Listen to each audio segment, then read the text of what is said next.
करें शुरू। IS-12 में आप निकालें पास्ट पेपर क्वेश्चन 2 का solution, volume 1। Past paper question 2 का सॉल्यूशन। पहले पास्ट पेपर क्वेश्चन 10 का सॉल्यूशन निकालें। पास्ट पेपर क्वेश्चन 10 का सॉल्यूशन।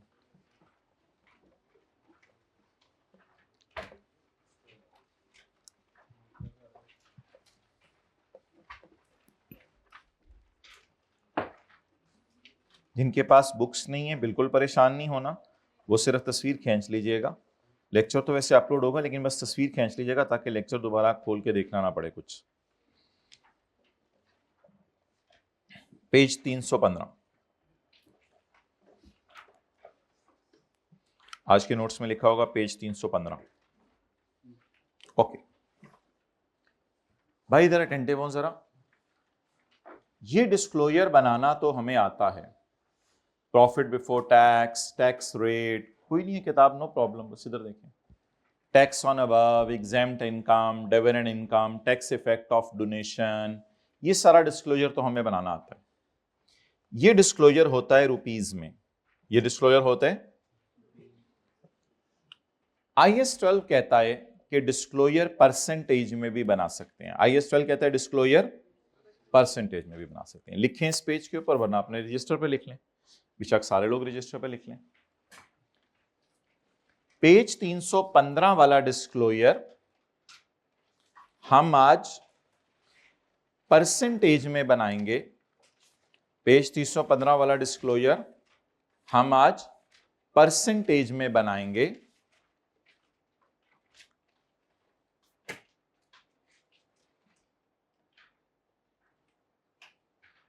बस रजिस्टर है, जो भी चीजें लिखें तो सही ना। पेज 315 वाला डिस्क्लोजर आज हम परसेंटेज में बनाएंगे। इसका तरीका यह है कि रुपीज वाला बनाकर, इसका तरीका यह है कि रुपीज वाला बनाकर सारी फिगर्स को पीबीटी पे डिवाइड कर देंगे, पीबीटी से डिवाइड कर देंगे। इसका तरीका यह है कि सारी फिगर्स को, बोलें,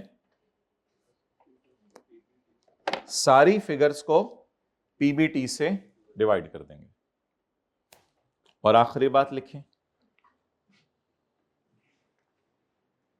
यह डिस्क्लोजर सिर्फ तब बनाना है, यह डिस्क्लोजर सिर्फ तब बनाना है जब सवाल कहे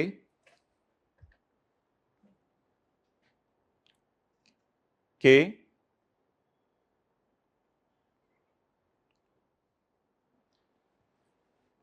IS-12 का नोट परसेंटेज में बनाओ। जब सवाल कहे कि IS-12 का नोट परसेंटेज में बनाओ। IS-12 की रिकॉन्सिलिएशन, मतलब ये रिकॉन्सिलिएशन के लिए बनता है। IS-12 की रिकॉन्सिलिएशन, IS-12 की रिकॉन्सिलिएशन वाला नोट परसेंटेज में बनाओ।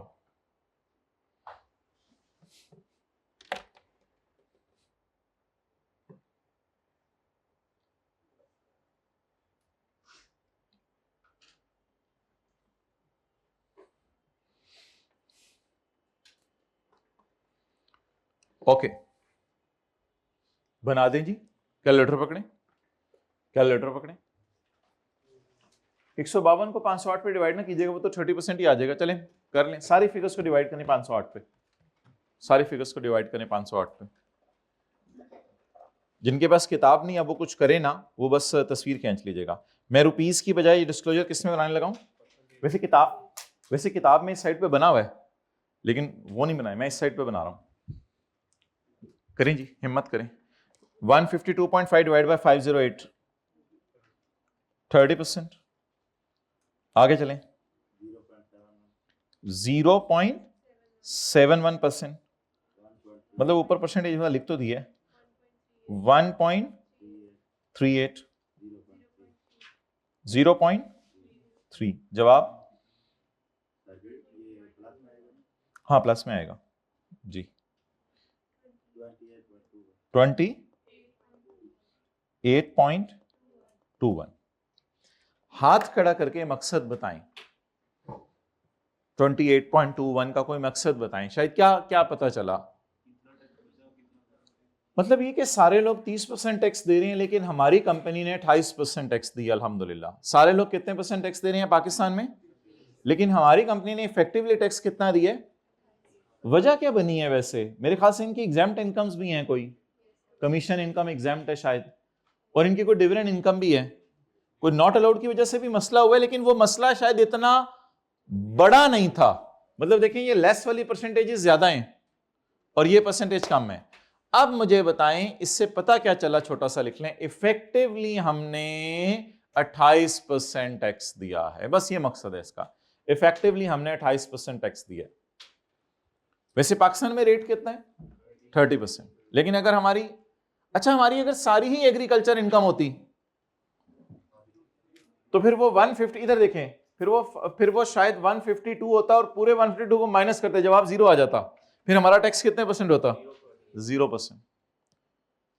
तो कंपनी ने इफेक्टिवली 28% दिया।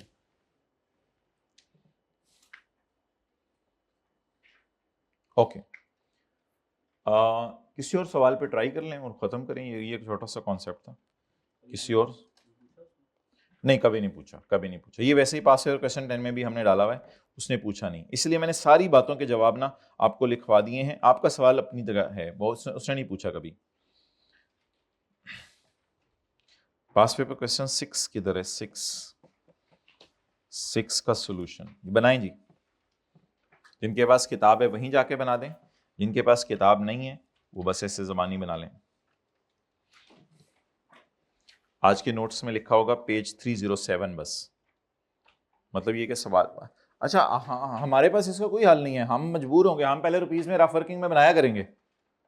मेरे ख्याल से फिर रुपीज वाला रफ वर्किंग में बनाइएगा, अगर उसने परसेंटेज में सिर्फ मांगा तो रुपीज वाला रफ वर्किंग में बना के इसको उधर ऊपर ले आइएगा। जी बताएं, टैक्स 30, 25 डिवाइडेड बाय 80 कितना आ गया? 1.6 को डिवाइड करें 80 से, 0.02। आगे 0.32 डिवाइड बाई 80, हाँ जी 0.4, और 1 प्रायर ईयर को भी करें, बस सबको करें, 1.92 डिवाइड बाई 80, 2 पॉइंट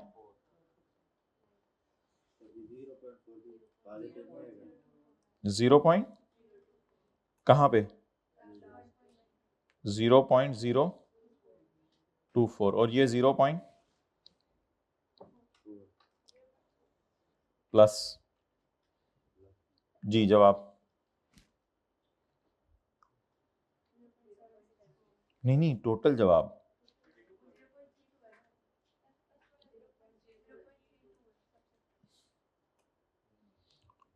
ओहो, हम तो परसेंटेज में बना रहे थे, तो मल्टीप्लाइड बाय 100 भी तो साथ साथ करना था ना।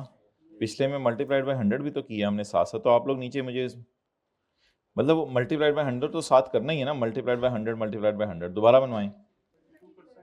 32%, 2%, 0.4%, 2.4%, 36.8%। लोग 32% टैक्स दे रहे हैं, लेकिन हमें पिछले साल का भी कुछ टैक्स देना पड़ा ज्यादा, इस वजह से हमारा टैक्स 32.8 हो गया।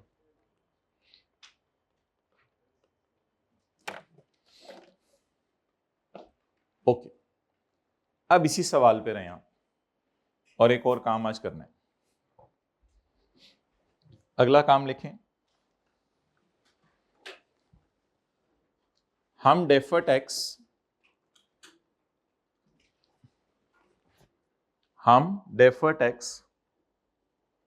बैलेंस शीट अप्रोच से निकालते होते हैं। बिल्कुल एक नया कॉन्सेप्ट, हम डेफर टैक्स, इसी सफे पे बेशक लिख लें, हम defer tax balance sheet approach से निकालते हैं। ये अप्रोचेज हैं दो, हम defer tax balance sheet approach से निकालते हैं, यानी कैरिंग अमाउंट और टैक्स बेस का डिफरेंस लेके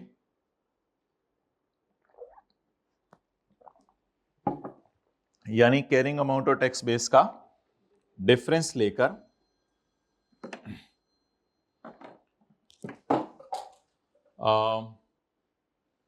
DTL/A का कैरी डाउन निकालते हैं, DTL/A का कैरी डाउन निकालते हैं।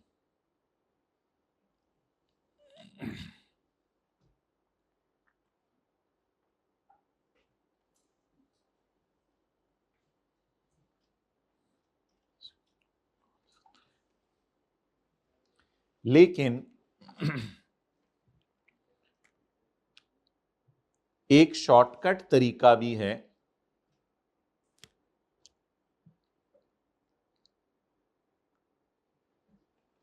एक शॉर्टकट तरीका भी है जिससे हम DTE फॉर द ईयर निकाल सकते हैं, जिससे हम DTE फॉर द ईयर निकाल सकते हैं।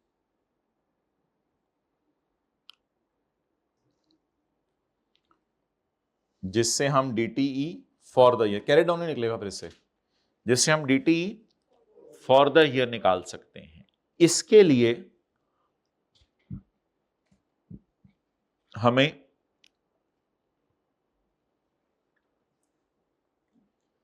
करंट टैक्स का डेटा चाहिए होगा, वर्किंग करंट टैक्स की वर्किंग चाहिए होगी।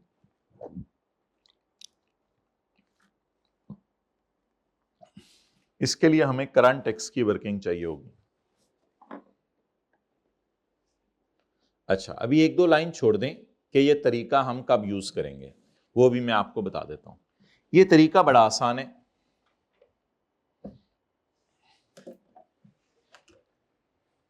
पूरे डेटे में से आप डिडक्शन नॉट अलाउड और एग्जेम्प्ट इनकम ढूंढें। मिल गई?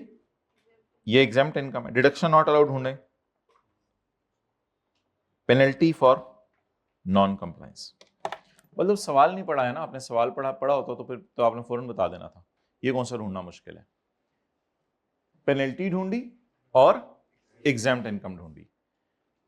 असल में इन दोनों को इसलिए बाहर निकालना जरूरी है, ये परमानेंट डिफरेंस क्रिएट करते हैं। और डेफर टैक्स का टी काउंट सिर्फ टेम्पो। अच्छा, अब 4 कॉलम बनाएं, 4 कॉलम बोलें। 4 कॉलम जो बनेंगे वो क्या बनेंगे? एडजस्टेड पीबीटी, टैक्सेबल प्रॉफिट, ये दोनों करंट टैक्स से मिलेंगे, डिफरेंस और टैक्स। चलें, adjusted PBT. Firstly please tell me PBT, tell me PBT 80। इसको मैं एडजस्ट करने लगा हूं, 80 प्लस 1 माइनस 5। साइन अल्लाह का शुक्र है वही यूज करने हैं, साइन कोई नए नहीं, वो जो 1 उधर। 80 प्लस 1 माइनस 5। किसको पकड़ा पहले? पीबीटी को। किसको पकड़ा पहले? फिर इसको adjust with permanent plus 1 minus 5, 76। This PBT से रिमूव कर दिए हमने परमानेंट डिफरेंस। अब पकड़े टैक्सेबल प्रॉफिट। Taxable profit 85.11। जिस जमाने में पेनल्टी और ये नहीं होते थे तो हम आराम से उठा लिया करते थे 80 और 85.1। इन दोनों को डिफरेंस, जैसे कैरिंग अमाउंट टैक्स बेस का डिफरेंस होता है ना, तो इन दोनों का डिफरेंस आपको पता है फॉर द ये डेटा देगा हमें। और मजे की बात सुने, हमें सवाल मिले 80 और हम करके सो गए 85। ये फॉर द ईयर है। ये आपको अप्रोच सिखाई थी पहले लेक्चर के अंदर, लेकिन बाद में लगवानी छोड़ दी थी। पहले लेक्चर में लॉजिक देते होते हैं, उस वक्त ये बताया था मैंने कि होमवर्क में सवाल मिले 80 और करके सो गए 85। तो इसका मतलब है फ्यूचर में इंशाल्लाह 5 क्वेश्चंस अब होमवर्क में नहीं मिलेंगे, वो हमने पहले से ही करके रख लिए हैं। तो ये अप्रोच बहुत पुरानी है, लेक्चर 1 में सिखाई हुई है। इसको इजी अप्रोच कहते हैं, ये P&L अप्रोच है। अच्छा, स्टैंडर्ड से ये खत्म हो गई भी। अब स्टैंडर्ड कहता है बैलेंस शीट अप्रोच ही लगाएं, वो लंबी वाली approach, carrying amount, tax base. ये एक दो दफा आई कैप में सवाल आए हुए हैं, लेकिन अब वो सवाल नहीं, वो फाइनल अकाउंट में आते थे, वो वाला पोर्शन आई कैप ने डिलीट कर दिया। एक दो दफा आई कैप में सवाल आए हुए हैं जब कैरिंग अमाउंट टैक्स बेस का डाटा अवेलेबल नहीं होता, फिर मजबूरी में ये वाली अप्रोच लगानी पड़ती है। वो भी मैं बताता हूं कब ये अप्रोच लगानी है। टैक्सेबल प्रॉफिट बताएं, 85.1, डिफरेंस बताएं 9. डबल वन कैसे आ गया? इधर 1 है तो डबल 1 हो गया, तो फिर कराए ना। अच्छा जी, इस पे रेट लगाएं, रेट उधर ही दिया हुआ सवाल में ना जाए। रेट कितना परसेंट है? 32%। कितना? 2.92। अच्छा, अब ये हमारा निकल आया DTE फॉर द ईयर। ये कैरी डाउन नहीं निकला, ये क्या निकला है? DTE for the. बोले पहले हम कैरिंग अमाउंट और टैक्स बेस को कंपेयर करते थे, वो होती थी एज ऑन, कैरिंग अमाउंट टैक्स बेस होती थी एज, और इसमें अकाउंटिंग डेप्शन टैक्सेशन फॉर द ईयर है, gratuity expense gratuity written off for the year है, वो bad debt expense bad debt written off for the year है, gratuity expense gratuity paid for the year है, warranty expense warranty paid for the year है, accounting डेप्शन interest उल्टा के rental paid for the year है। इसमें सारा डेटा क्या है? बार बार जो नजर आ रहा है, सारा डेटा क्या है? For the year. अब सारे डेटे को इफेक्ट किस पे पड़ा? पीबीटी पे और टैक्सेबल प्रॉफिट पे। उसमें तो 7-8 लाइनें बनानी पड़ती थी, एसेट की अलग, इंटेंजिबल्स की अलग, CWIP की अलग, प्रोविजन फॉर ग्रेच्युटी की अलग। लेकिन इधर इतनी ज्यादा लाइनें क्यों नहीं बनानी पड़ी? क्योंकि इस फिगर तक पहुंचते हुए सारी चीजें एडजस्ट होगी। अब जादू देखें, जवाब क्या निकाले आपने? 2 पॉइंट।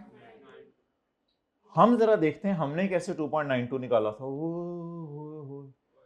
हमने निकाला था 2.36, फिर उसको लेके गए थे यहां, फिर सवाल में दिया हुआ था ब्रॉड डाउन, इतनी मेहनत से बैलेंसिंग निकाला था 2.92। जादू हो गया आज। 2.92 जो हमने टी काउंट के अंदर निकाला था इतनी मेहनत से, वो 2.92 आज ऐसे निकला है। ये अगर शुरू में सिखा दिया जाए बच्चों को तो शुरू में ही लगाने लग जाते हैं, हालांकि ये मना है, इसकी इजाजत ही नहीं है, ये तरीका दुनिया में खत्म हो गया हुआ है। अब दुनिया में यही तरीका चलता है कि डिटेल से पता चले एक एक चीज की किस किस वजह से फर्क आ रहे हैं। जरा मुझे बताएं क्लास में कैरी डाउन कैसे निकाला था? बहुत मेहनत से, कैरिंग अमाउंट टैक्स बेस, और ये कैरी डाउन लेके गए थे यहां, और उसके बाद ब्रॉड डाउन लिखा था, और फिर ये आया था बैलेंसिंग। लेकिन एक अभी चैलेंज रह गया। कैलकुलेशन तो बहुत आसान हो गई, इधर डालें अकाउंटिंग वालों का प्रॉफिट, उसमें 2 एडजस्टमेंट्स हमारे, इधर डालें टैक्स वालों का प्रॉफिट, और डिफरेंस ले और रेट लगा दें। अगला चैलेंज क्या रह गया? अगला चैलेंज हम आपके सामने रखने लगे हैं, ये टी काउंट में किस साइड पे जाएगा? उधर तो मैंने आपको दिखा दिया, बैलेंसिंग डेबिट साइड पे चला गया। Is it expense for the year और is it reversal of expense for the year?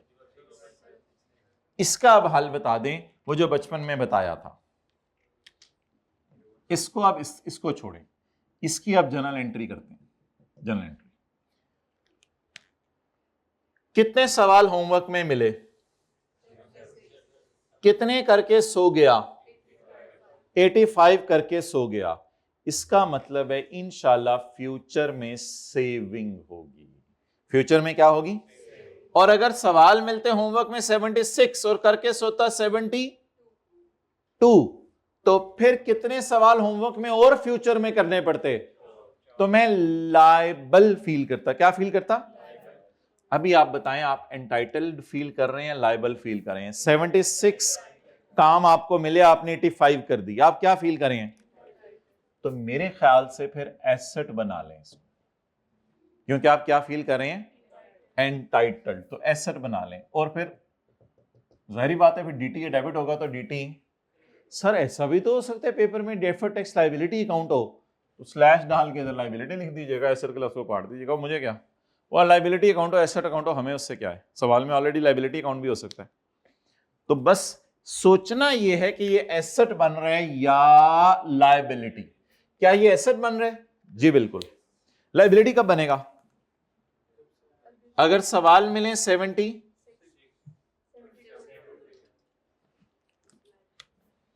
अब स्लैश लायबिलिटी आ जाए वो कोई मसला नहीं। कितना? मतलब खर्चा बढ़ रहा है या कम हो रहा है? अब अकाउंट बनाएं। अच्छा, होस्टे पेपर में लाइबिलिटी अकाउंट है, उससे कोई फर्क नहीं पड़ता। ये वाला अकाउंट डेबिट और खर्चा क्रेडिट कितना? 2.9। एक और सवाल पे प्रैक्टिस कर लेते हैं, फिर लीज का सवाल शुरू करना है।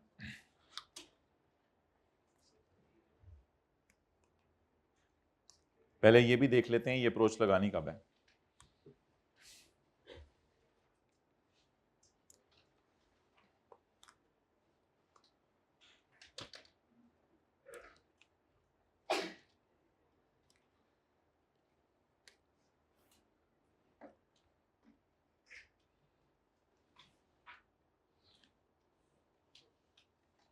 लिखें, अगर टैक्सेबल प्रॉफिट ज्यादा आया करेगा, अगर टैक्सेबल प्रॉफिट ज्यादा आया करेगा तो डेफर्ड टैक्स एसेट बनाएंगे,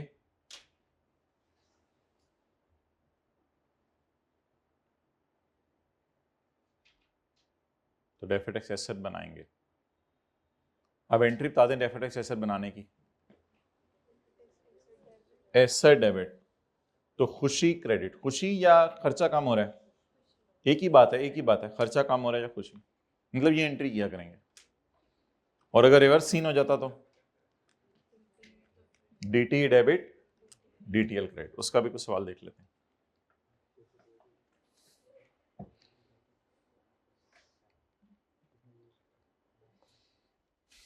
अच्छा, अब ये अप्रोच यूज कब करनी है, लिखें।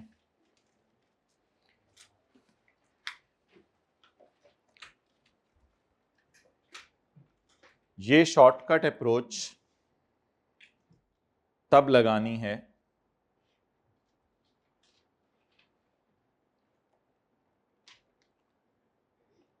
जब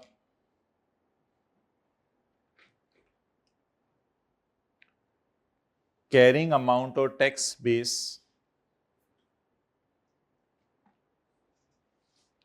का डेटा अवेलेबल ना हो।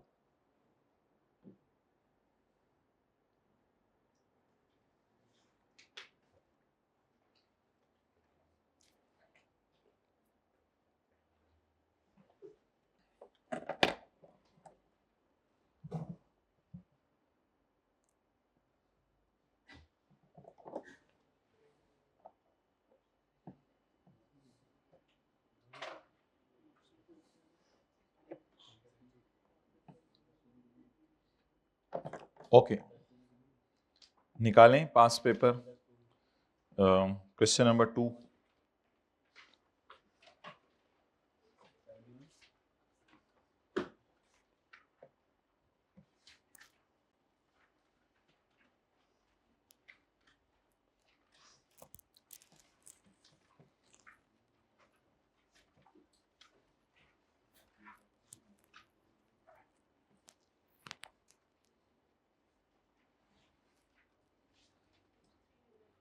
हाँ, मैं वो एक कोई ऐसा सवाल देख रहा हूँ जिसमें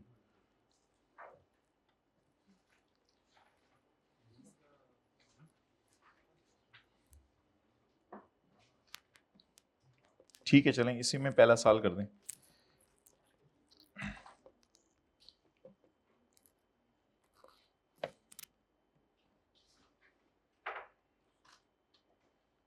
करें पहला साल, पास पेपर क्वेश्चन 2।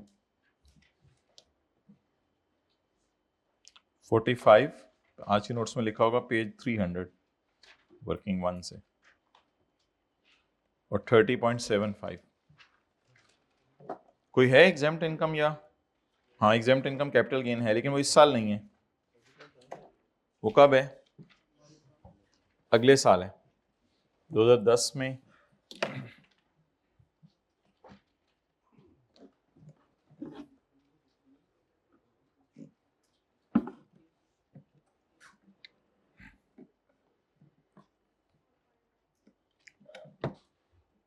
जी, ये सारा डेटा मैंने हाईलाइट कर लिया है।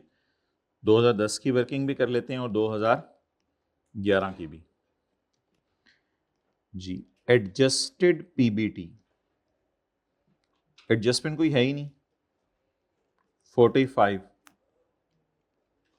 टैक्सेबल प्रॉफिट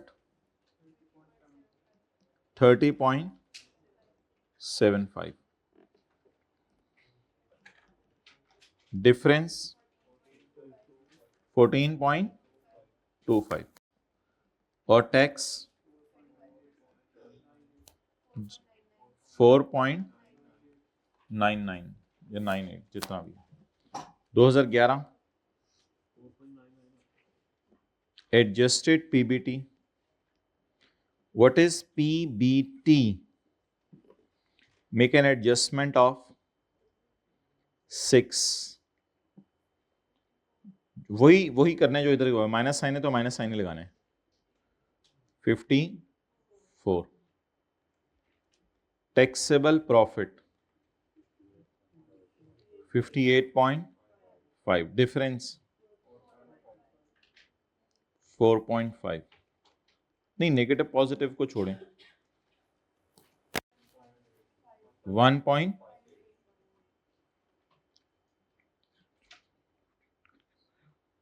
अब दोनों एंट्री सेम है या दोनों की एंट्रीज डिफरेंट होंगी? हाँ ये अच्छा हो गया ना। कितने सवाल होमवर्क में मिले पिछले साल? कितने करके सोया? तो मेरे ख्याल से लाइबल फील करें। लाइबल फील करने के लिए एसेट बनाएं लाइबिलिटी। बाद में अगर अकाउंट आपका एसेट निकला तो स्लैश डाल के एसेट कर दीजिएगा, वो कोई मसला नहीं। लाइबिलिटी बना लें फिलहाल 4.99। अब टी काउंट की साइड बताएं जहां पे ये जाएगा।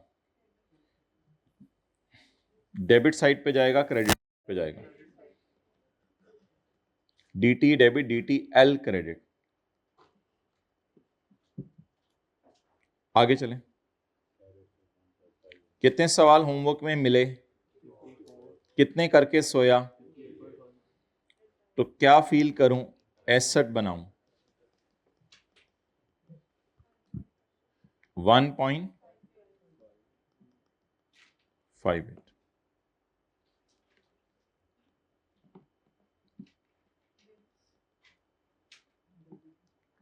1.58।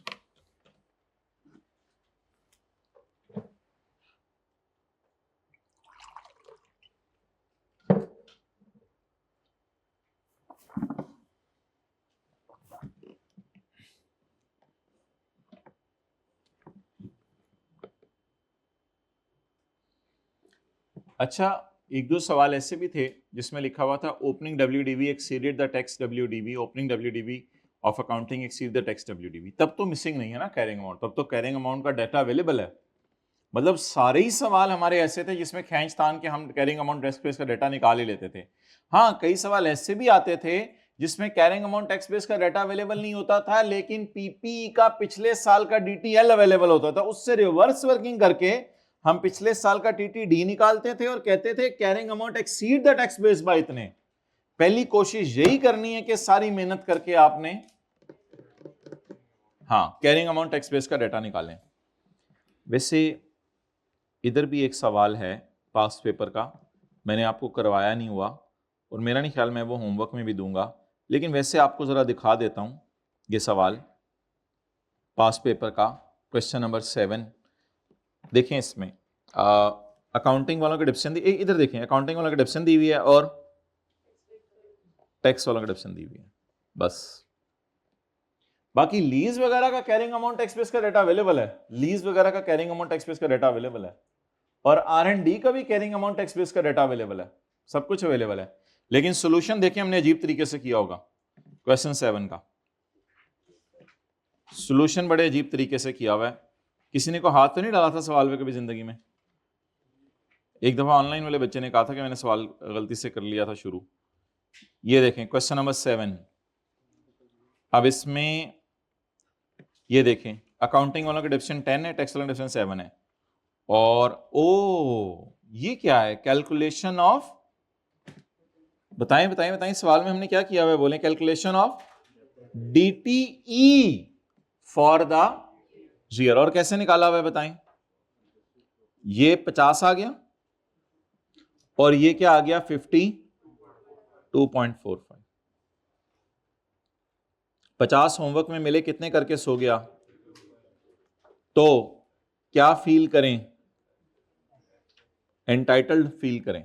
इस ये तो डिफरेंस को मैंने आपको समझाया ही नहीं। एंटाइटल्ड फील करें तो क्या बनाएं? डेफर्ड टैक्स एसेट बनाएं।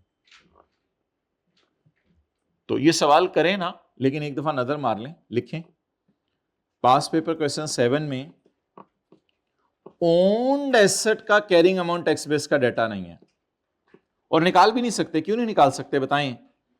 पास पेपर क्वेश्चन 7 में ओन्ड एसेट, ये अप्रोच वैसे कराई नहीं जाती। आप लोगों ने हर सवाल में ये सोचने लग जाए कि मुझे डाटा नहीं मिला। डाटा होता है सवालों में, आज तक किसी सवाल में डाटा मिसिंग नहीं हुआ, अनलेस कि ये एक अटेम्प्ट है तकरीबन जो है वो 16 साल पुरानी। तो लिखें पास पेपर क्वेश्चन 7 में पॉइंट 1 और 3 पढ़ के पता चला, पास पेपर क्वेश्चन 7 में पॉइंट 1 और 3 पढ़ के पता चला कि ओन्ड एसेट का कैरिंग अमाउंट टैक्स बेस का डाटा अवेलेबल नहीं है। इसलिए बोले, इसलिए यहां नई अप्रोच से डीटी फॉर द ईयर निकाला। इसलिए यहां नई अप्रोच से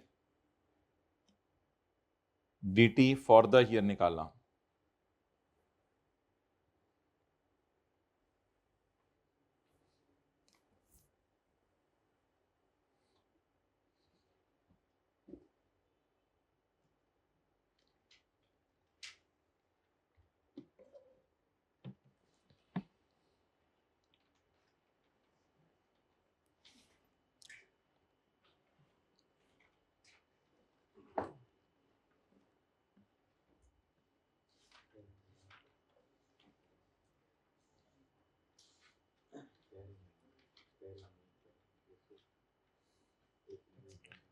अच्छा, ये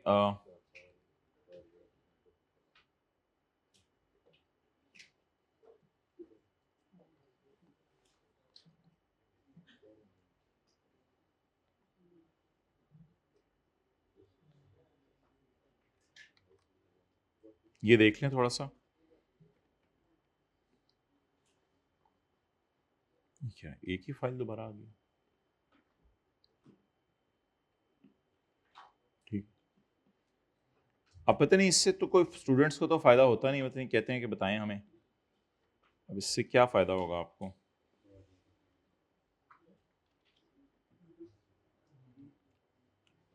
मतलब फाइनल अकाउंट का 7-8 नंबर का सवाल आने का बहुत ज़्यादा चांस है।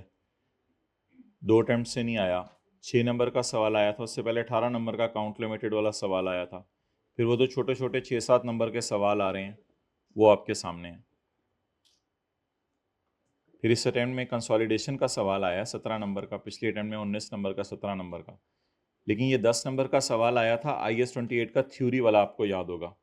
तो उस अटेम्प्ट में फाइनल अकाउंट का सवाल आ गया था 18 नंबर का। IAS 38 तो जाहिर बात है एक अटेम्प्ट से तो है ही नहीं हमारे सिलेबस में, इस वजह से नहीं आया। उससे पहले IAS 38 तो बड़े टॉपिक्स में से भी है, इससे बड़े सवाल भी आते हैं, यानी 18 नंबर वाले, 20 नंबर वाले। IAS 41 छोटे टॉपिक्स में से।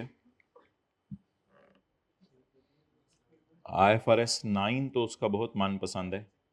मतलब ये 7+ इसलिए है कि उसने IFRS 9 के साथ हमने सवाल किया था एक, तो उसने वो डाला हुआ था IAS 12, इस वजह से ये IFRS 9 तो उसका काफ़ी मनपसंद है। IFRS 16, 12, 15, 10, 10, 8, 8, 17, 9, 15। IAS 41 अच्छा, हाँ निकल गया भाई। मतलब साढ़े ऐसे ही थे, 100 नंबर पूरे कराने से ना थले। परेशान ने कि स्टैंडर्ड नहीं पढ़ाया। बोल देना था, मैं इसी रिदम में चल रहा था। अच्छा, IAS 10 नहीं, स्टेटमेंट चेन इक्विटी वाला सवाल तो मैंने आपको जानबूझ के दिया है, वो तो ICAP की स्टडी टेक्स्ट के अंदर है। हाँ हाँ, ICAP की स्टडी टेक्स्ट के अंदर है, वो जो EPS वाला सवाल टेस्ट के अंदर दिया है। 15 नंबर, 1037 8 नंबर, 16 17 15। पता नहीं ऐसे ही बच्चों ने ये मशहूर किया हुआ है कि IAS 1037, IFRS 16, IAS 12 और कंसोलिडेशन अच्छी तरह कर लो। और IFRS 15 भी साथ कर लो, पता नहीं क्या हो जाता है, पता नहीं क्या होता है। IAS 21, अच्छा नहीं आया तो हुआ, इससे पिछले अटेम्प्ट्स में आया हुआ ना, एक पास पेपर का सवाल है IAS 21 का, एक हमारे पास किताब में देखे हैं, कभी भी आ सकता है, लोन का सवाल भी आ सकता है। IFRS 15 ये क्यों मिस है भाई, ये देख लेना, इधर तो होगा, पता नहीं, देखो स्प्रिंग 25 में क्या हुआ होगा, चलें छोड़ें जो भी है, अब शायद हमारे से एरर होगी हो या कुछ। अच्छा IAS 12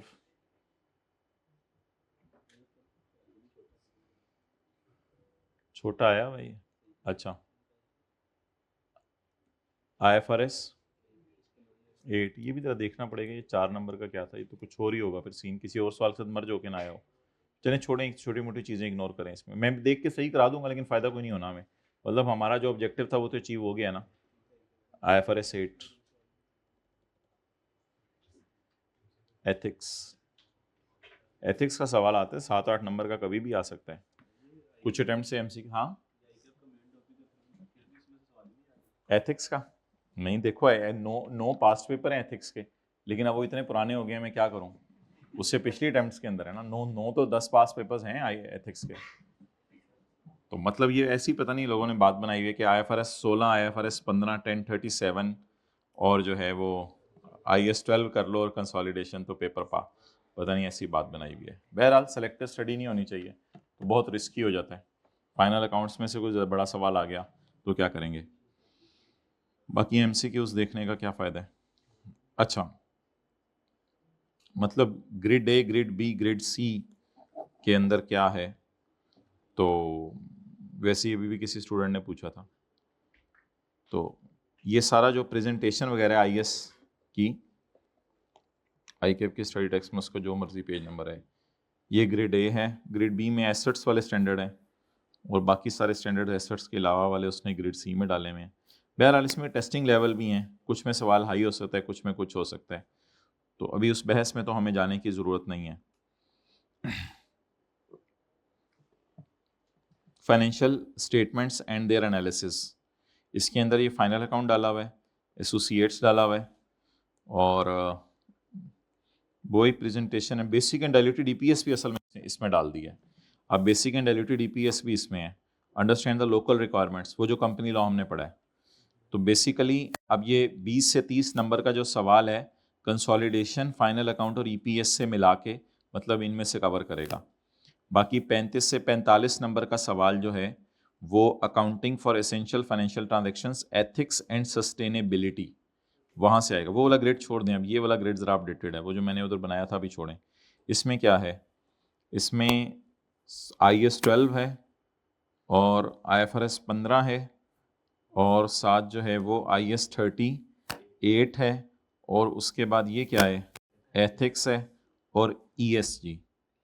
तो इन टॉपिक्स में से मिलाकर सब, ये मैं आपको ग्रेड दे देता हूँ, दे दूंगा, ये PDF भेज दूंगा, इन टॉपिक्स में से लाके 35 से 40 नंबर का सवाल आएगा, और फिर 30 से 40 नंबर का सवाल बाकी जो स्टैंडर्ड्स हैं, IFRS 8 है और लीज है और IFRS 9 है और IAS 1037 है, और ये क्या है 10 IAS 10 है और IAS 21 में से। ओके वो डरते डरते पढ़ा था, कोई नया टॉपिक ना निकला है ग्रिड में से जो पढ़ा ही ना हो हमने। अच्छा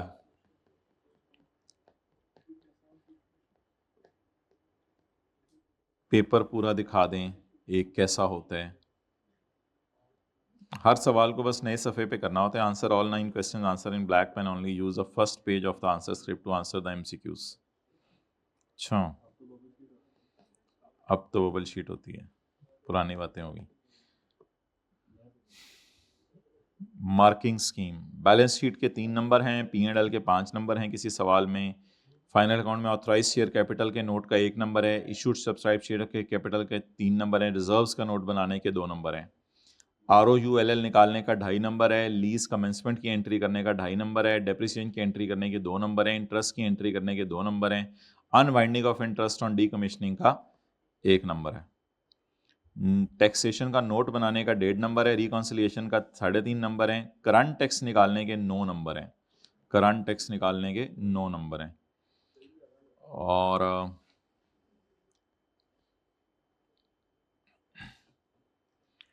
IFRS 15 कॉन्ट्रैक्ट 1 एक्सप्लेन करने के 4.5 नंबर हैं और जनरल एंट्रीज के 3 नंबर हैं सिर्फ। एक्सप्लेन करने के 1.5 नंबर हैं, जनरल एंट्रीज के 2 नंबर हैं। एक्सप्लेन करने के 3 नंबर हैं, जनरल एंट्रीज के 2 नंबर हैं। अच्छा जी, ऑपरेटिंग लीज, कुछ बच्चों ने इस अटेम्प्ट में इसको ऑपरेटिंग लीज समझ लिया था, कुछ ने इसको फाइनेंस लीज समझ लिया था। कहते हैं मेरी तरफ से कोई मसला नहीं, मेरे ख्याल से when treated as operating lease, when treated as finance lease. एक सवाल आया था, बच्चों को समझ नहीं आ रहा था ऑपरेटिंग है या फाइनेंस है। कहते हैं मैंने दोनों को नंबर दे दिए हैं। अगर ऑपरेटिंग लीज है तो फिर पहली एंट्री के कम नंबर हैं, फाइनेंस लीज है तो पहली एंट्री के ज़्यादा नंबर रखे हैं उसने। गुडविल के 5 नंबर हैं, मतलब वो वर्किंग वन पूरी के। अदर एसेट्स के 3 नंबर हैं, शेयर कैपिटल शेयर प्रीमियम के 2 नंबर हैं, CRE के पूरे टी काउंट के 5 नंबर हैं। तो CRE टी काउंट पूरा लिखा करें ना। NCI के 2 नंबर हैं और लाइबिलिटीज़ के 2 नंबर हैं। यानी वो जो CRE, NCI और गुडविल के ज़्यादा मार्क्स उसने एलोकेट किए हुए हैं, वो जो वर्किंग वन और वो करते हैं।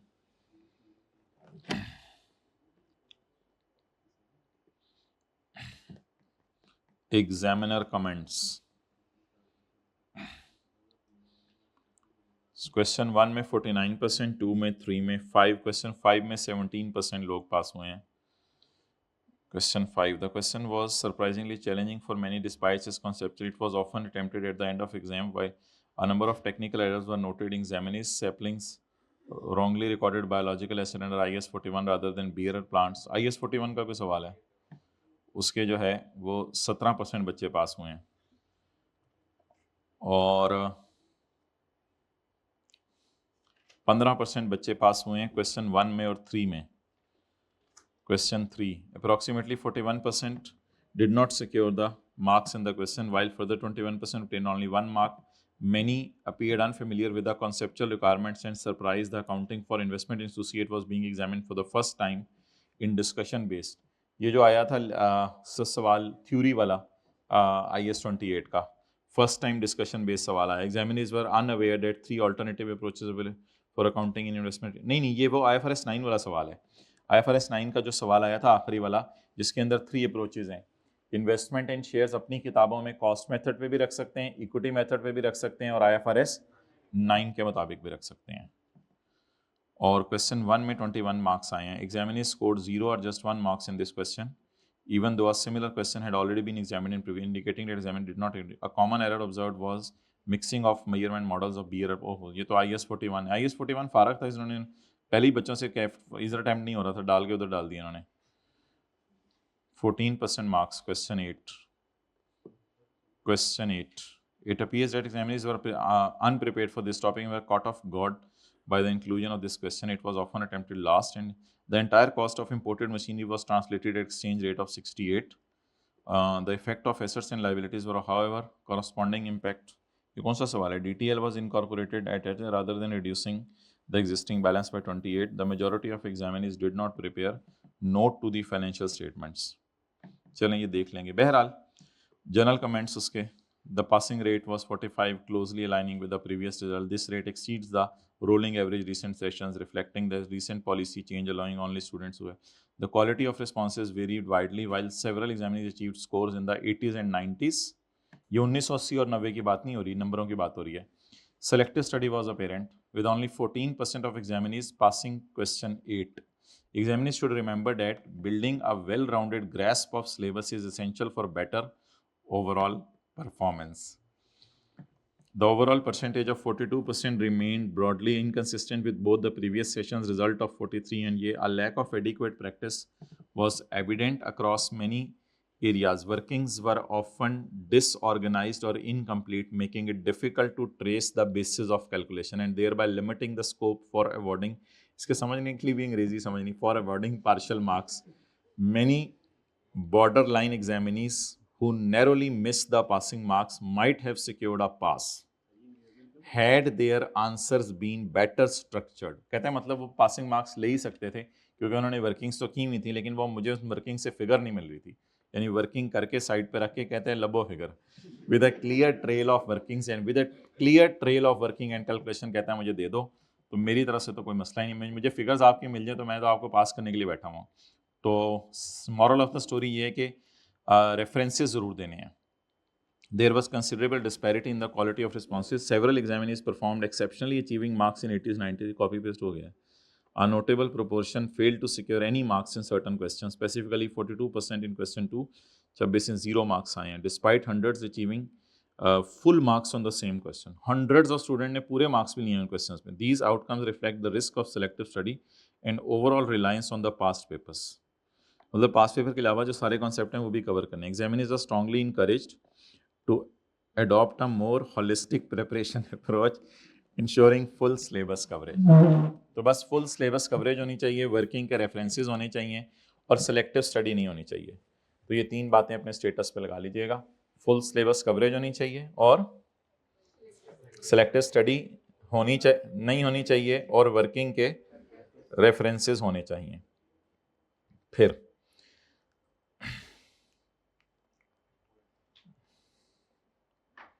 many students provided correct journal entries rather than correcting the original.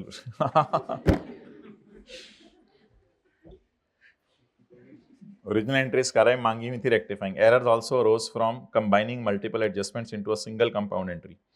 बहरहाल मैं ये आपको दे देता हूँ, ये पूरी PDF दे देता हूँ, इसमें पास पेपर के क्वेश्चंस भी हैं, तो किसी ने जाके किसी 1-2 सवालों को प्रैक्टिस बेस पे देखना है तो जाके देख सकता है कि इस अटेम्प्ट में ये क्वेश्चन आया था, इसके ये एग्जामिनर कमेंट्स हैं। सबके एग्जामिनर कमेंट्स अपलोड भी नहीं हुए हुए अभी तक, तो इसलिए पेपर ये यहाँ से क्वेश्चन पेपर देख लीजिएगा, उधर से मार्किंग स्कीम भी देख लीजिएगा किसी एक सवाल की, और किसी एक सवाल की जाके वो भी देख लीजिएगा examiner comments, specific examiner comments. Okay, अब आ जाएं वॉल्यूम 2 में वापस और वो लीज वाला सवाल निकालें। ये ना लीज वाला सवाल वॉल्यूम 2 के अंदर है, इंटीग्रेटेड टॉपिक्स में। वॉल्यूम 1 बंद कर दें।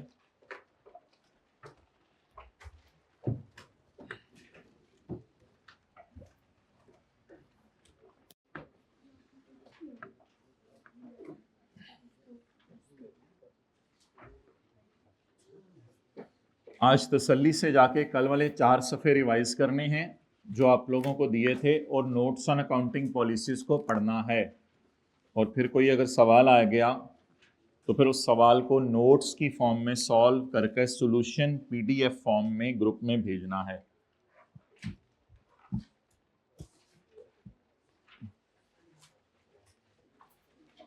ये मुझे लगा कुछ किताबों के अंदर ये सफ़े अजीब तरीके से लगे हुए हैं आगे पीछे।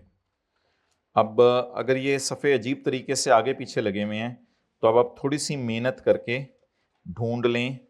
है हर किताब में ही सफ़ा, कुछ किताबों में आगे पीछे हुआ हुआ है। पेज 394 वाला सवाल, पेज 394 तरतीब से आ रहा है या आगे पीछे करके ढूंढना पड़ रहा है? आगे पीछे करके ढूंढना पड़ रहा है, काफ़ी फिर आगे है, काफ़ी आगे है। पेज 394 ऊपर हेडिंग ये दी हुई है IFRS 16। किसी की किताब में नहीं है तो बता दें, फोटोकॉपी करवा लेते हैं। कंपनी ए एंटर, हाथ खड़ा करें, company A enters into a lease agreement with lessor B for machinery with the following terms. Lease term 5 years with an option to extend for 3 years at a favorable rate. At commencement date, company A is reasonably certain to exercise the extension. इसका मतलब है हम extension को लेंगे। अब बता दें lease term 5 साल होगी या 8 साल होगी? 8 साल। एसेट इज लीज्ड ऑन यकम अप्रैल 2020। 20,000 annually payable at the end of each year during the main lease term and 5,000 annually in advance for next 3 years. पहले 5 साल का किराया 20,000 है और अगले 3 साल का किराया 5,000 है। लेकिन थोड़ी सी मजे की बात यह है कि पहले 5 किराए एरियर में हैं और अगले 3 किराए एडवांस में हैं। ₹18,000 is paid by company A on यकम मार्च 2020 as a non-refundable upfront payment for securing a lease. इस तरह का कॉन्सेप्ट कभी ICAP ने नहीं पूछा। एक डाउन पेमेंट टाइप कॉन्सेप्ट जरूर है हमारे सिलेबस में, लेकिन इस तरह का कॉन्सेप्ट कम से कम जो है वो ICAP ने कभी नहीं पूछा। हमारे पास हाँ टर्म टेस्ट के अंदर था, हमारे पास ये खुला हुआ है। हमने ना पेज नंबर 3 के ऊपर किताब में, मत खोलें, पेज नंबर 3 के ऊपर किताब में, मैं पेज नंबर आपको लिखवा देता हूं। The cost of ROU shall comprise amount lease payments made or before the commencement date. Is it a lease payment made at commencement date या before commencement date? पढ़ें। ये जो एक्स्ट्रा पेमेंट आ रही है 18,000 की, कोई गलत भी करे या कोई मसला नहीं, परेशान ना हुआ करें इन चीजों से, लेकिन वैसे मैं पूछ रहा हूं, this 18,000 is paid before commencement date या at commencement date? Before commencement date. तो लिखें सफे के टॉप पे 18,000 is paid before commencement date. 18,000 is paid before commencement date.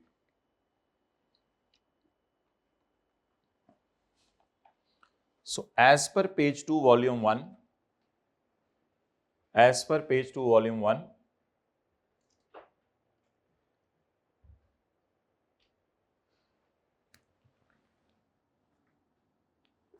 it is recorded in cost of ROU. It is recorded in cost of ROU.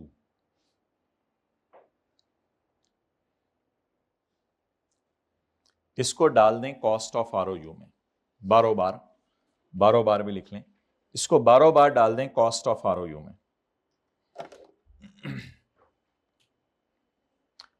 वैसे अगर eight commencement date होती ना तो मैं आपको ये मशवरा ना देता, फिर मैं आपको कहता कि इसको डाउन पेमेंट ले लें, इसको डाउन पेमेंट ले लें। ठीक है, तो लिखें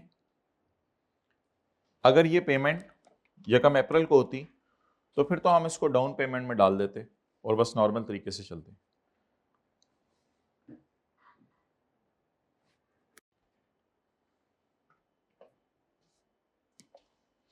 समझने के लिए हम इसका एक गलत नाम रख लेते हैं रिश्वत, यानी लीज शुरू होने से पहले हमने उसको रिश्वत दी कि चलो यार ये मुझे लीज अरेंज करा के दो, तो अब इसको बारों बार ROU की कॉस्ट में ले जाएं इंस्पाइट ऑफ के वर्किंग वन से रूट कराएं। कोई वर्किंग वन से भी रूट करा देगा, कोई इतना बड़ा मसला नहीं है, लेकिन वो कंफ्यूजन थोड़ी सी आ सकती है कि 1 महीने का डिस्काउंट रेट क्या और वो फिर, इसलिए इसको बारों बार एंट्रीज के अंदर ले जाएं।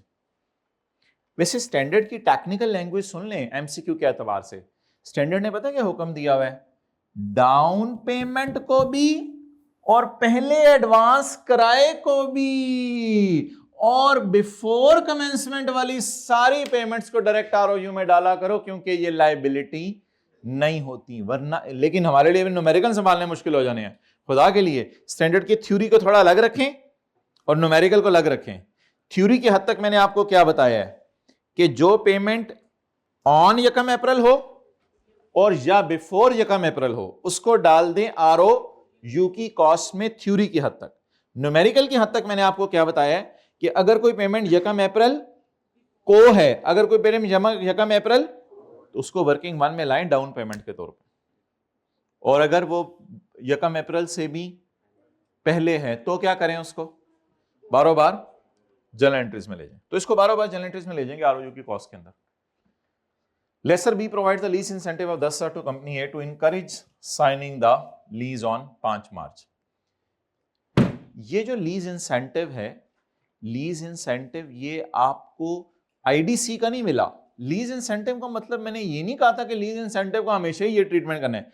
लीज इंसेंटिव का मतलब होते हैं हम आपको कुछ पैसे छोड़ रहे हैं, हम आपको कुछ पैसे, या लीज इंसेंटिव ये भी होता है कि मार्केट में इंटरेस्ट रेट 15% है, हम आपसे 14% ले रहे हैं, तो उसमें इंप्लिसिट रेट तो 14 ही फिर लिया करेंगे ना। 1-2 सवाल आए थे, मार्केट में रेट 15% है लेकिन लेसर इंटरेस्ट रेट चार्ज करे 14% जो इंप्लिसिट है, तो इंप्लिसिट ही लिया करेंगे, 14% ही लिया करेंगे। तो इंसेंटिव का मतलब ब्रॉड है बड़ा। इंसेंटिव रेंट में भी हो सकता है, इंसेंटिव डाउन पेमेंट में भी हो सकता है। मुझे ये बेहतर लग रहा है कि इस इंसेंटिव को इस 18,000 से नेट कर दीजिएगा, बजाय कि आप पहली किस्त का इंतजार करें जो साल बाद पे होनी है। इस इंसेंटिव को 18,000 से नेट कर दीजिएगा, क्योंकि उसने लिखा हुआ है lease incentive to encourage signing the lease on 5 March. वो 5 मार्च को है, कोई मसला नहीं, दोनों की एंट्रीज अलग अलग कर लेंगे। तो एंट्रीज अगर आप डेट डिफरेंट है तो फिर नेट करके एंट्रीज नहीं होंगी। आप मुझे जरा सादा सी बात बताएं, मैंने कितना पे किया रिश्वत 18,000, उसने खुशी में मुझे वापस कितना किया 10,000। तो पहली एंट्री बन गई ROU डेबिट कैश क्रेडिट, और अगली एंट्री बन गई कैश डेबिट इस तरह का लीज इंसेंटिव उसने कभी टेस्ट नहीं किया पास पेपर में, लेकिन हमने ऐसे सवाल में डाला है। अच्छा, अब ऐसी चीजों को सवाल के अंदर इग्नोर करके पेपर में परेशान नहीं होते होते हमने आपका कॉन्फिडेंस बनाना है, बस सवाल को नॉर्मल तरीके से लेके चलें। कंपनी है incurs the following cost directly related to lease. IDC कौन कौन सी कैपिटलाइज करनी होती है, ये आज मैं आपको पेज नंबर लिखवाने लगा हूं। पेज नंबर 6, उस पे जाकर पेज 6 वॉल्यूम 1 पर जाकर देखते हैं कि आईडीसी कैपिटलाइजेबल भी है या नहीं, क्योंकि लेसी तो आईडीसी को आरओयू की कॉस्ट में डालता है। Company A incurs the following cost directly related to lease. 3000 paid to lease agent for successfully arranging the lease. Agent को पेमेंट की है for successfully arranging the lease, तो ये तो कमीशन हो गया। Next, 15,000 to legal counsel for drafting and negotiating the lease. तो ये दोनों कैपिटलाइजेबल है, कोई मसला नहीं। अगर इनके अलावा कोई होती तो फिर उनको शायद डायरेक्टली एक्सपेंस में डालते। तो ये आईडीसी की एग्जांपल्स हैं, इनको कैपिटलाइज करेंगे। Okay, in addition to fix payment company agrees to pay 1% of machine annual production output revenue as a variable lease payment. This payment do not depend on an index और rate. जो lease payments किसी market के index पे depend करती हैं वो हमारे syllabus में नहीं है, वो भी वेरी करती रहती हैं। लेकिन वो वेरिएबल लीज पेमेंट जो कि सेल के ऊपर डिपेंड करती हैं उनको बारों बार जनरल एंट्रीज में डालते हैं। उनको बारों बार कहां डालते हैं? जनरल एंट्रीज के अंदर डालते हैं।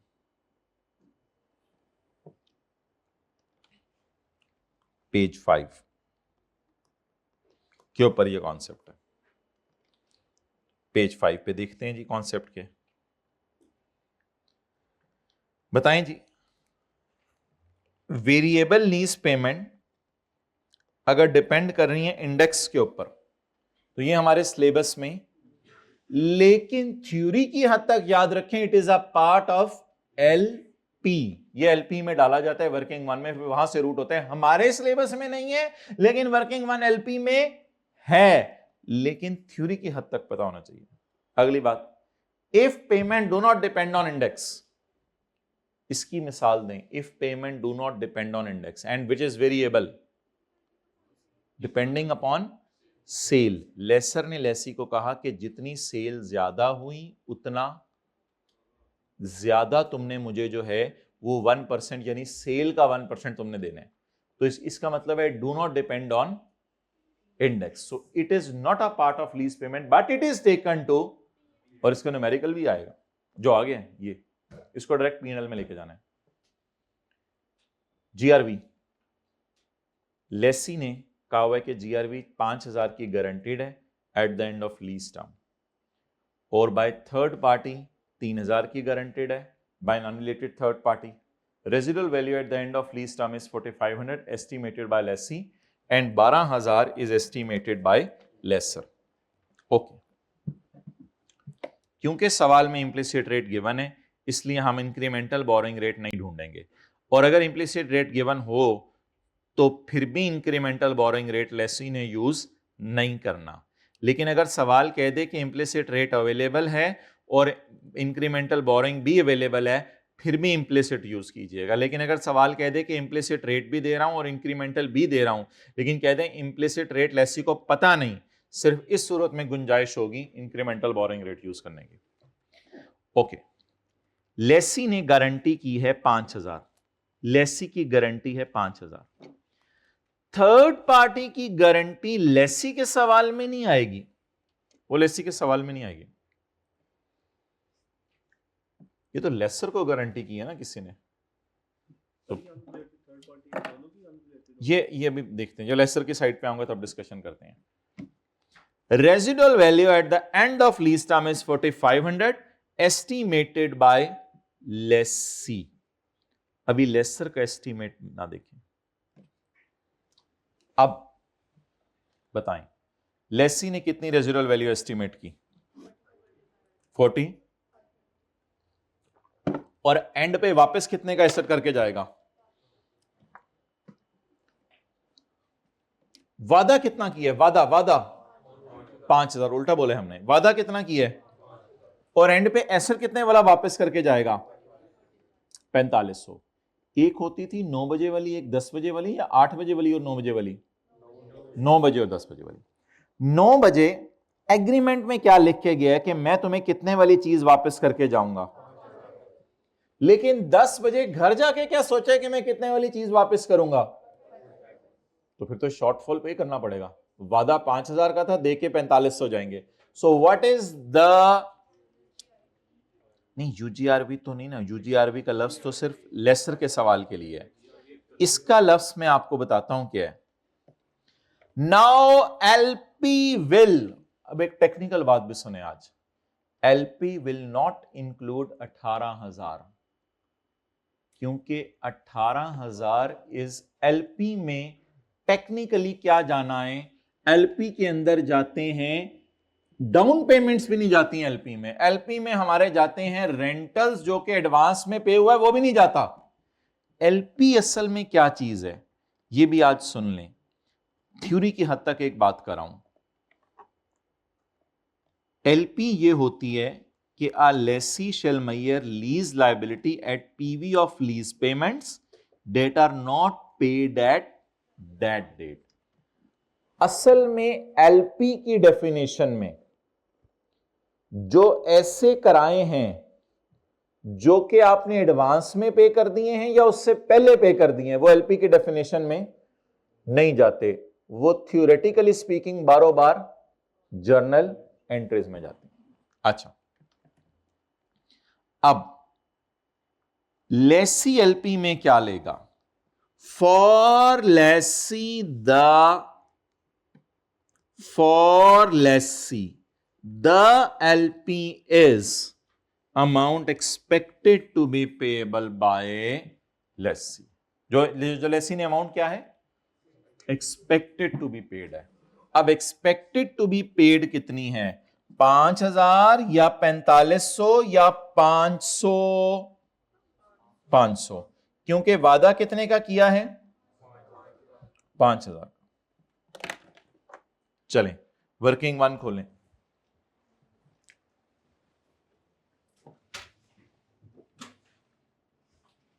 Working 2, working 3।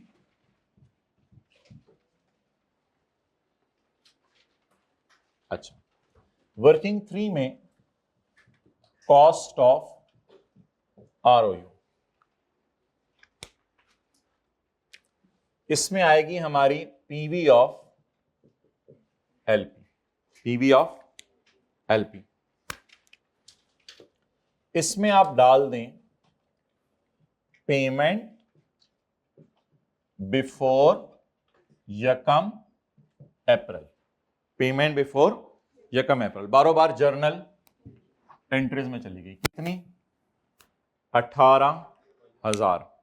18,000 इसमें माइनस कर दें इसका इंसेंटिव, बेशक ये वही 18 माइनस 10 लिख दें, लेकिन इसकी एंट्री अलग होनी है, इसलिए मैं यहां माइनस करूं। तो ये कभी आईकेप ने टेस्ट नहीं किया, पहली दफा मैंने आपके सामने डाला है, इस वजह से परेशान ना होइएगा। बस मुझे सादा सी बात बता दें, लीज शुरू होने से पहले हमने रिश्वत कितनी दी? 18,000। उसे एसर की कॉस्ट में डाल दें, बारों बार एसर की कॉस्ट में डाल दें, और उसके बदले उसने हमें पैसे कितने दिए? 10,000। तो इनको नेट कर दें। बेशक अगर टाइम है तो एंट्रीज भी लिख लें। आरओयू डेबिट कैश क्रेडिट 18,000 और कैश डेबिट आरओयू क्रेडिट 10,000, लिख लें एंट्रीज भी। यकम मार्च, वर्किंग 1 से रूट ना कराइएगा क्योंकि ये सारी पेमेंट्स बी फोर यकम अप्रैल, बिफोर यकम अप्रैल। इंसेंटिव बिफोर यकम अप्रैल।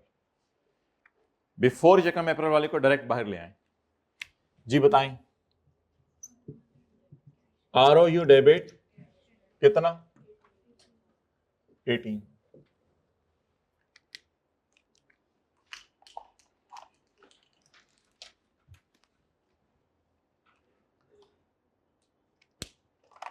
जी आगे चलें, डेट बताएं।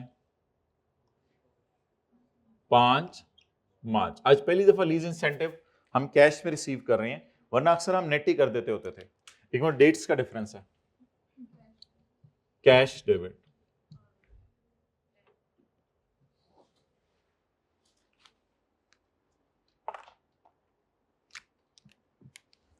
चलें, वर्किंग वन में क्या क्या आता है बोलें जरा। Down payment, rental, GRV expected to be paid. अगर एसेट वापस कर देना है, और अगर परचेज करना है तो परचेज ऑप्शन प्राइस, और अगर कैंसिल करना है तो टर्मिनेशन पेनल्टी।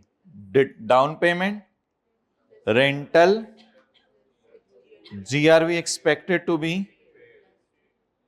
और परचेज ऑप्शन प्राइस अगर खरीदना है, जीआरवी अगर वापस कर देना है, और टर्मिनेशन पेनल्टी अगर रीजनेबली सर्टन है कि टर्मिनेट कर देंगे। बस फिर बारों बार जो चीजें आती हैं वो आती हैं इंस्टॉलेशन और आईडीसी आती हैं, और present value of D installation आती है। तो ये वर्किंग 3 का फॉर्मेट बना लें ताकि बारों बार जो चीजें आती हैं ये भी पता चल जाए।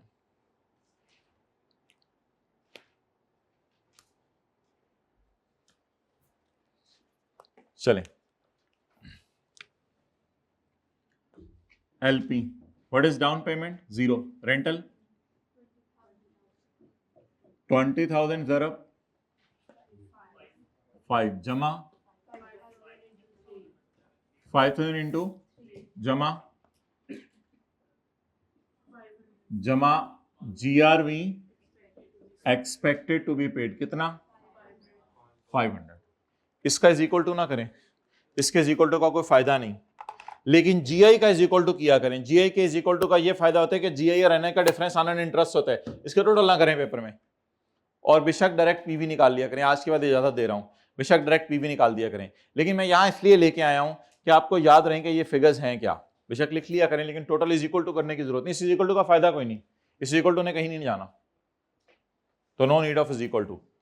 अब आप हजरात पीवी निकालें वर्किंग वन में, पीवी निकालें, वो थोड़ी सी रिवीजन हो जाए, जरा जहन में आ जाए बातें।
होमवर्क में लिखें IFRS S1 पढ़ के आने, ताकि कल उसके सवाल शुरू करें। होमवर्क में लिखें IFRS S1 करके आने, मेन चीज लिखो।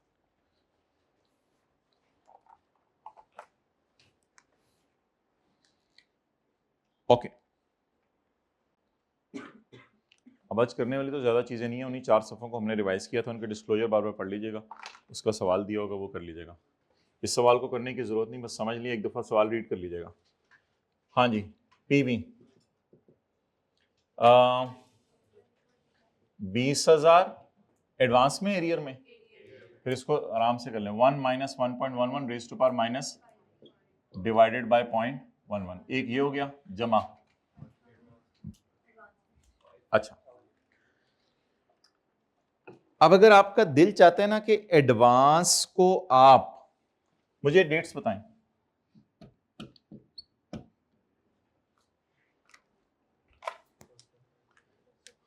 अप्रैल है ना, यकम अप्रैल, 31 मार्च, यकम अप्रैल 2000, 31 मार्च 21, 31 मार्च 22, 31 मार्च 23, 31 मार्च 24, 31 मार्च 25।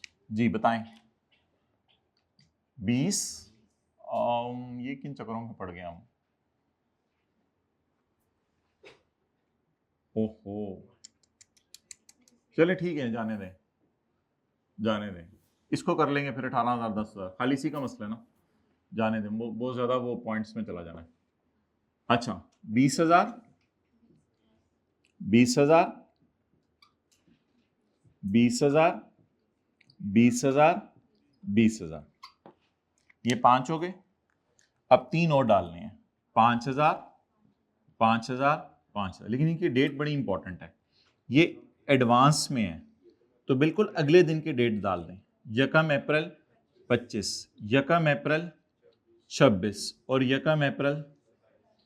अगली डेट साइड पे होकर खुद निकाला करें, GRV की, UGRV की और परचेज ऑप्शन प्राइस की, वो लीज टर्म के एंड की निकाल दिया करें। लीज टर्म एंड हो रही है 8 साल बाद, तो यकम अप्रैल 20 के 8 साल कब पूरे होने हैं? यकम अप्रैल 21, वैसे तो मुझे पता है इससे अगला साल है, लोगों ने निकाल लिया हुआ, डायरेक्ट 8 पे जम मारे। यकम अप्रैल 21, 22, 23, 24, 25, 26, 27, 28, एक यकम अप्रैल ना लिखिएगा, 31 मार्च 28, कितना? 500, 5,000 नहीं, 500। अब इन सबको लपेटकर हम ले आए हैं एक पीरियड पीछे, तो ये हमारी रिक्वायर्ड डेट पे आ गए। आपका दिल चाहे तो इन तीनों को पहले 1 साल पीछे बुला लीजिएगा, लेकिन वो एक दिन पीछे नहीं आएंगे, फिर वो 1 साल पीछे आएंगे। यहां से देखें उंगली, फिर वो एक दिन पीछे नहीं आएंगे, फिर वो एक, अगर आपने इन तीनों को करना है तो 1 साल पीछे बुला लीजिएगा। मैं इस तरह नहीं कर रहा, मैं इस 5,000 को इसी तरह इधर ही रख रहा हूं, इस 5,000 को मैं इधर ही रख रहा हूं, लेकिन इन द एंड इस पे ग्रैंड ब्रैकेट लगाऊंगा। ये वाला 5,000 और ये दो 5,000 पीछे बुलाएं, पीछे बुलाएं, जैसे एडवांस के सवालों में करते थे। जमा 5,000 into 1.11 raise to power minus 1 minus 1.11 raise to power minus 2 divided by 0.11। लेकिन इस सारे का जवाब, ये पता है अब ये जवाब क्या आएगा, जो भी कैलकुलेटर पे जवाब निकले, इस सारे का जवाब निकालेंगे ना, तो इस 5,000 को वो इधर ही रखेगा और इन 5,000 को भी। अब अगला स्टेप हमने ये करना है कि यहां आना है, इसके लिए हमें उंगलियों पे जरा अरसा गिनना पड़ेगा। यकम अप्रैल 21, यकम अप्रैल 22, यकम अप्रैल 23, यकम अप्रैल 24, यकम अप्रैल 25, वो उंगलियों पे गिना गया 5 साल। इस सारे को ब्रैकेट में लीजिएगा, उस 5,000 को स्किप ना कर दीजिएगा। इसने क्या इंश्योर किया है, इसने क्या इंश्योर किया है, ये इस वाले 5,000 को इधर ही रखा है इसने, और इन दोनों को इसको यहां से उठा के यहां लेके जाना है, into 1.11 raise to power minus 5 plus 500 into 1.11 raise to power minus 8। अब बताएं क्या गलती हुई थी, इज इक्वल टू पहले बता दें 84। अब बताएं गलती क्या हुई थी, हाथ खड़ा करके। अच्छा, यानी आप लोगों के जहन में ये आया ही नहीं था कि इसको भी उधर लेके जाना है। ओके,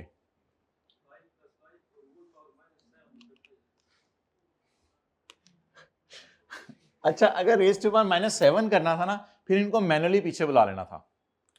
फिर मैनुअली अगर इसको पीछे बुलाना है ना, तो इस अकेले को 5 साल पीछे बुला लो, इस अकेले को 6 साल पीछे बुला लो, इस अकेले को 7 साल पीछे बुला लो, फिर ये कर लेना अगर मैनुअली पीछे बुलाना है। और जी आपको गलती बता रही थी, फैक्टर वाली गलती नहीं।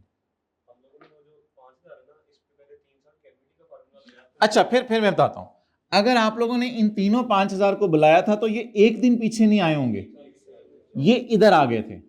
फिर आप लोगों ने इसको रेस टू पावर -4 करके पीछे लेके जाना था, फिर भी यही जवाब आना चाहिए था। क्यों नहीं आ रहा? आना चाहिए, मैं मान ही नहीं सकता। आपने क्या किया है, आपने ये 5000 यहां नहीं लिखा, यहां रेस टू पावर -3 लगाया ना, तो फिर इधर रेस टू पावर -4 लगाओ। हाँ, यही जवाब आएगा। कोई का कितने रुपए का फर्क आ रहा है? 2-3 हजार का फर्क आ रहा है, फर्क आना नहीं चाहिए। ये जवाब गलत है तो वो तो बता दे मुझे अभी इसमें। अच्छा, मेरे का जवाब क्या आ रहा है? मेरे का जवाब बता दें आप लोगों का जो। अच्छा, ये कैलकुलेशन करनी आती है, वो कहते हैं मैं जरा करता हूं, ठीक, उसको जरा करने दें। मतलब ये कैलकुलेशन करने, अच्छा मैं तो आप लोगों को ये चीज सिखा रहा था, मुझे नहीं पता था कि ये भी नहीं आती। मतलब ये कैलकुलेटर पे डाल नहीं आनी चाहिए। वही आ गया 84, तो उनका मसला तो फिर भी हल नहीं हुआ। 8 मुझे दे दें कैलकुलेटर। अच्छा, मसला पता है क्यों आ रहा है? लेकिन इतने हजारों में तो मसला नहीं आना चाहिए। वो ये लोग करें इसको अलग जमा, इसको अलग जमा, इसको अलग जमा और राउंड करके पीछे बुला रहे हैं, लेकिन उससे भी इतना फर्क तो नहीं पड़ना चाहिए। नहीं, 8218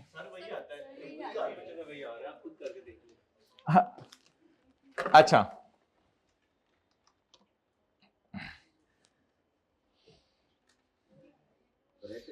जी, पहली फिगर कौन सी है?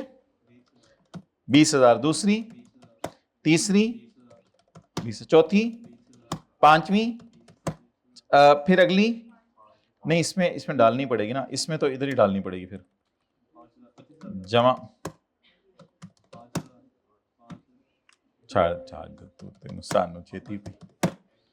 500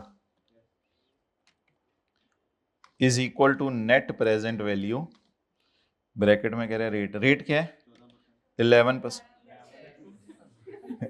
11%, कॉमा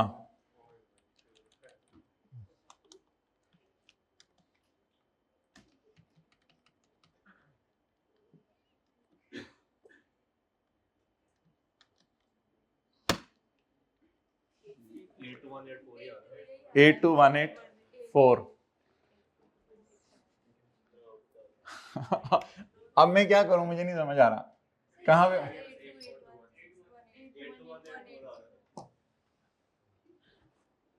यही आ रहा है, तो ये जिनका वो आ रहा था 84, अब मुझे नहीं पता वो क्या मसला कर रहे हैं। मतलब इस ब्रैकेट को इधर ना लगा रहे हो कहीं। अच्छा चलो, इसका जवाब बताओ, इसका जवाब 5000 जमा 5000 इंटू टाइम्स आया into 1 minus 1.1 minus 2 divided by point. इसका जवाब बताओ, इसका, इस सारे का जवाब बताओ, इस सारे का जवाब बताओ। 1563 इंटू 1.11 रेज टू पावर -5। सही है, समझ आ गया? आपने इस सारे का जवाब बताया ना, इस पे तो मल्टीप्लाई कर दिया था, इस ब्रैकेट का जवाब बताया ना। Multiplied by 1.11 raise to power -5 जमा, इसका जवाब बताओ 500 इंटू 1.11 रेज़ टू पावर -217। अच्छा इसका अलग से जवाब बताएं 73, अच्छा 73918 जमा जी 82184।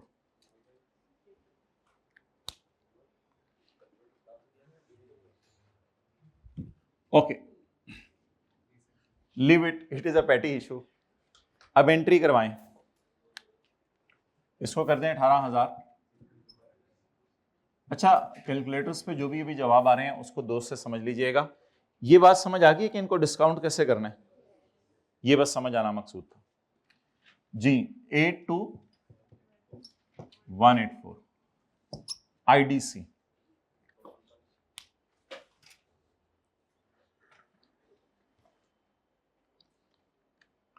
आईडीसी कितनी पे की है? 3,000 जमा 1,500।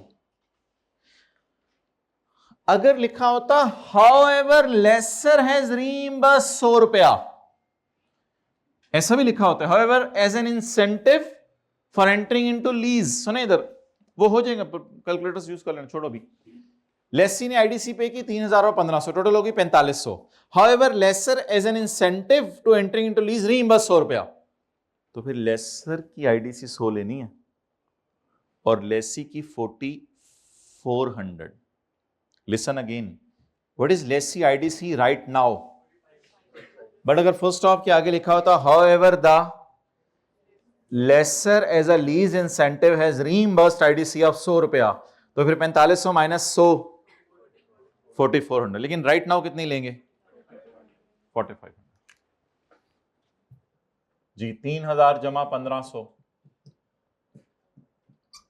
45 86692 86692 94684 सर्च मारो कैलकुलेटर 94684। अच्छा ईयर एंड क्या दिया हुआ है? कोई ना उधर भी छापा होना है कोई। ईयर एंड क्या दिया हुआ है? 31 मई 2021। कितने अरसे बाद ईयर एंड हो रहा है? 2 महीने बाद या 14 महीने बाद? 14 महीने बाद। कितने अरसे बाद ईयर एंड हो रहे हैं? 14 महीने बाद। फिलहाल ऐसा करते हैं, सिर्फ हमारे साल की एंट्रीज करवा दें। हमारा साल कौन से बताएं? सवाल की ईयर एंड नहीं पूछ रहा, वो अगला है। अगर सवाल का ईयर एंड वो है तो हमारे साल का ईयर एंड क्या होगा? 31/5/2020। पहला साल ही कर लें, पहला साल ही कर लें। 31 मई 2020। अगले साल का एंड क्या बोले? 31 मई 21। उसने वो मांगा है, लेकिन मैं जबरदस्ती किस साल की एंट्रीज कर रहा हूं? पहले साल की। चलें जी अगली एंट्री करवाएं। माय डियर, यकम अप्रैल को लीज एसेट आया है, इसकी एंट्री क्या करवाई आपने? 18,000 की। हर एक की ROU debit cash credit, cash debit ROU debit LL credit. इसकी एंट्री मारें यकम अप्रैल को, ROU डेबिट LL क्रेडिट 82184। अब एग्जामिनर कमेंट्स में वो क्या कह रहा था? कहते 82184 की कैलकुलेशन का वर्किंग रेफरेंस मुझे दे दो, क्योंकि पासिंग मार्क्स बॉर्डर पे रख के तुम्हें फेल किए मैंने। तुमने पास हो जाना था अगर तुम मुझे बता देते वो फिगर कहां से आई है। गलतियां तो इसमें होंगी, तुमने की होंगी। कहते मुझे उससे टेंशन नहीं है, मैंने इस वर्किंग के 2 नंबर रखे हुए हैं, उसमें से 1.5 मैं आपको दे दूंगा, क्योंकि आपके कैलकुलेटर ने ये फिगर गलत निकाली है। बाकी तो इतना पोर्शन आपको आता था, ये पोर्शन भी आपको आता था। जिन लोगों ने मसला किया उन्होंने सिर्फ कहते मैं नंबर दे दूंगा, आगे डेप्शन के भी पूरे नंबर दूंगा तुम्हें, एक नंबर नहीं काटूंगा। और तुम्हारी पीवी गलत निकली है, इंटरेस्ट के भी तुम्हें पूरे नंबर दूंगा। एक नंबर नहीं काटूंगा तुम्हारा, मुझे पता है कि तुम्हारी गलती सिर्फ यहां पे हुई है, उसकी वजह से गलती कैरी फॉरवर्ड नहीं होती, ये तो सीधी सी बात है। तो प्लीज राइट, मतलब कुछ लोग छोड़ देते हैं वहां पे, कहते हैं अब आगे कैसे जाएं, आगे पीवी सर गलत निकली है तो आगे फिर दिल ही नहीं जा सवाल करने को, तो दिल जाने वाले फिर बहुत आगे निकल जाते हैं। अब बताएं ईयर एंड कब होना है? ईयर एंड पे 2 एंट्रीज होती हैं, इंटरेस्ट और डेप, वो आईडीसी रहेगी। आईडीसी कितनी है? 40। किस दिन पे हुई है? बस फिर यकम को ही डाल दें, यकम अप्रैल को, यकम अप्रैल को आईडीसी की एंट्री कर दें। ये 2 एंट्रीज हमारी इससे नहीं है, लीज शुरू होने से पहले की है, बाकी तो पुरानी है। हाँ पता नहीं कुछ लोग क्यों आईडीसी लफ्ज लिखते हैं, आईडीसी कोई लफ्ज नहीं है, लफ्ज है ROU डेबिट 40,500। नाउ अब पहले मैं डेप्शन की एंट्री करने लगा हूं, इंटरेस्ट की आप कर लेंगे, वो कोई मसला नहीं। पहले मैं एंट्री करने लगा डेप्शन की। डेप्रिसिएशन की एंट्री जो मैं करने लगा हूं, वो मैं करने लगा हूं 31 मई 2020, और डेप्शन आपने निकालनी है 2 महीने की, 2 महीने की। अगर वर्किंग 3 नहीं की भी तो फिर थोड़ा सा रुकिएगा, थमिएगा, 18 माइनस 10 जमा 82184, ये 18 तो नहीं है, फिर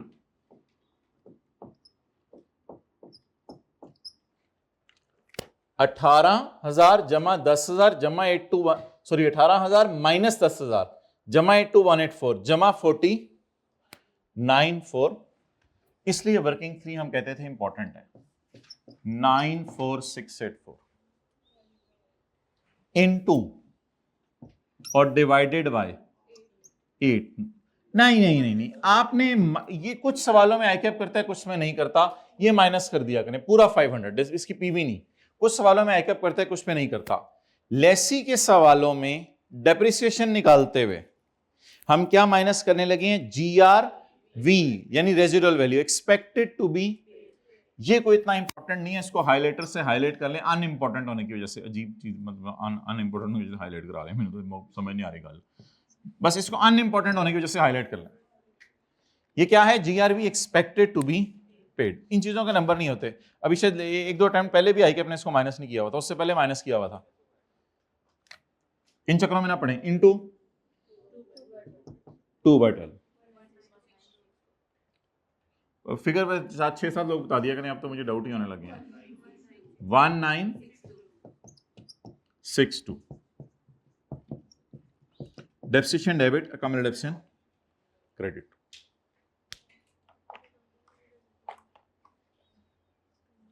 और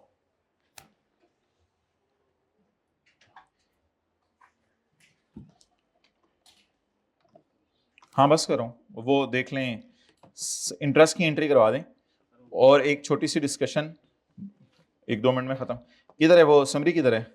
ये देखें, ये इधर आए, इधर आए।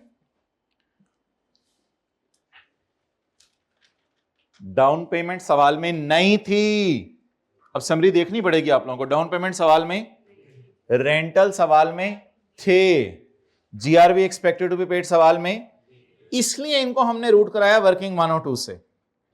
आईडीसी सवाल में थी, लेकिन बार जनरल एंट्रीज में लेके गए। और एक और चीज थी आज के सवाल में, लीज पेमेंट से शुरू होने की पेमेंट्स। अच्छा, इंटरेस्ट निकाल लें 31 में 20, पीवी कितनी है? 184। इंटरेस्ट, प्रिंसिपल, इंटरेस्ट बोले, मैंने निकाल लिया हुआ है 90990। अभी कोई पेमेंट नहीं हो रही, बस इसको बुक कर लें। कितने महीने का बुक करें? ये 9040 कितने अरसे के? पूरे साल के। मुझे कितने अरसे का चाहिए?